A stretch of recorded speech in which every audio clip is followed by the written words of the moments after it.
Hello, traders. FX Pip Collector here. Today is Tuesday, November 25th, and this is my analysis for gold, and we're going to start on the daily time frame. So on gold, I still think this is potentially going to make another push down. I think this is an A. I think this is a B. Probably going to take out these lows and then go back up for a wave C. And that's all going to likely just be a pullback to this move right here, which is either an A or a wave one, most likely, and we're in either a wave B or a wave two, most likely now. So right now we're in the subdivisions of an ABC of B or an ABC of two, most likely.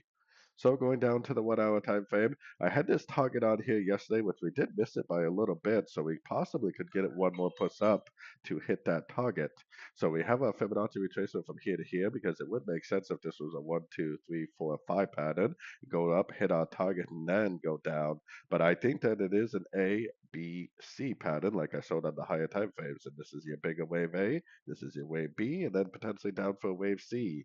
I personally think that gold is going to be a very complex and very overlapping pattern, potentially for many, many months, because I think we are potentially in a wave four on the weekly time frame, and I think it's going to be some sort of a complex pattern, which is going to cause a very sideways overlapping pattern for quite a few months.